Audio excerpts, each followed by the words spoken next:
Hi everyone, my name is Miss Akhtar and I am the head of citizenship here at Moorend Academy, and I will also be managing health and social care next year.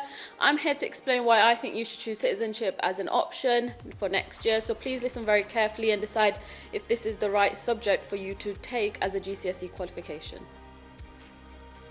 Now, citizenship involves people working together to make positive differences within our society, whether it's locally, nationally, or globally. Now, this process is good for individuals, and it's essential for strengthening and safeguarding our society and our democratic way of life.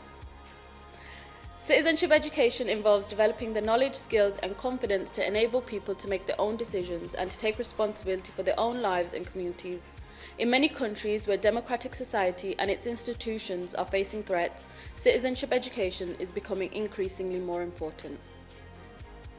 At Moorend Academy, we want young people to leave formal education with a strong grasp of the political, legal, and economic functions of society, and with a social and moral awareness to thrive in it. The exam board that we do at Citizenship here at MEA is Pearson EdXL. Now, over the next couple of slides, you will see the different topics that are covered over the 2 years. There are lots of different themes that we will be studying across Year 10 and Year 11, and in the next slide I'll explain what each theme covers.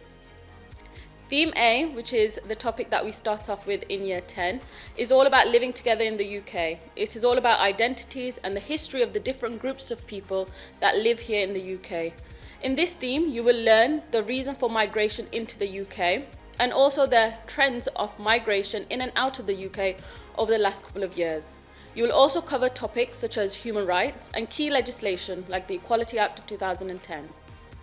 Theme B is the second topic that we look at. It covers members of parliament and how they are elected, the different political parties that people can vote for in the UK, and also first past the post voting system.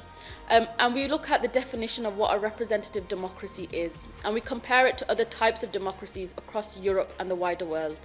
The last topic in this theme looks at the different types of tax that we have, and how they are collected and how they are used by governments, both local and national. Theme C is all about law and order, and I have to say this is the one that a lot of the boys tend to favour. This theme covers the different types of laws that exist in our country. It covers the different types of courts and the differences between them. For example, a magistrate court and a crown court. The last topic within this unit compares the youth justice system with the adult justice system. You will also get a chance to debate some of the sentences that take place in the UK and whether we think they are appropriate or not. The last theme is power and influence, and this is a big unit of study which looks at the UK's role on the international stage. We look at international organisations such as the United Nations, the European Union, and NATO. We also look at conflict around the world and the different types and groups of people that can help within conflict, such as NGOs. We look at Amnesty International as a big case study. The last theme is all about you carrying out your own action plan, whether that be in school, in your local area, or aimed at a national level. You will be given the opportunity and time to work on a project that's important to you. You will be able to take part in meetings with different members of staff and people within the community, and then you will have to write up how you did your action plan.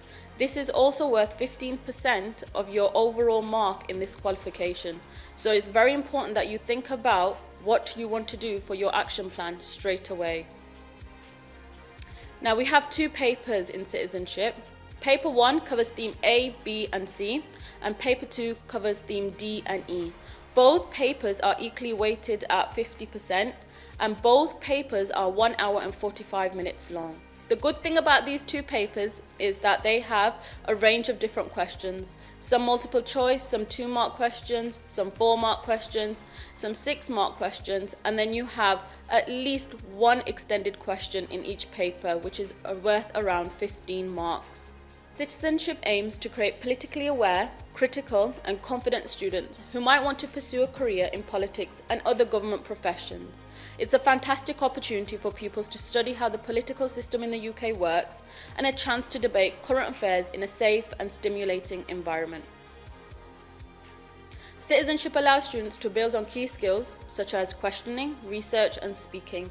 It helps them to build their cultural capital by exploring different political systems and concepts from around the world. We are very lucky in citizenship that there are numerous extracurricular activities that students can take part in, one of them being working closely with the Kirklees Youth Council team. Last year, students in Year 10 were picked to go to Town Hall to take part in the reading of the Kirklees Youth Council Democracy Report. They were able to discuss issues with councillors, MP Barry Sherman and the Mayor, as well as many other people. Solution Not Sides is another organisation that works with the students taking the citizenship course. They come in and they raise awareness about the Arab-Israeli conflict. It's a workshop that includes speakers from both sides telling their personal stories about living in this conflict. Students interested have to compete to win the 60 slots available. They complete pre-reading and questions after school before attending the workshop. So this is only for those students who really want or are interested in looking at the Arab-Israeli conflict. Unfortunately, we don't have time to cover topics like this in our GCSE curriculum. So this extracurricular opportunity is really good for those people or those students interested in the wider world. Some of the jobs that you can go into that are linked to citizenship include, but are not limited to, civil service, becoming a teacher, the police, becoming a lawyer, a politician, going into media and journalism, or working in the public sector. Other jobs include becoming an entrepreneur, working in the charity sector, becoming an activist, working in the armed forces or the emergency services. Some of the skills that you'll develop over the qualification include financial management, advocacy, life skills, debating, critical thinking, inquiry, and empathy. Other skills include leadership, becoming very analytical, becoming resilient, using media literacy, and research. Thank you for listening. If any of that interested you, please think very carefully about picking citizenship as an option for next year.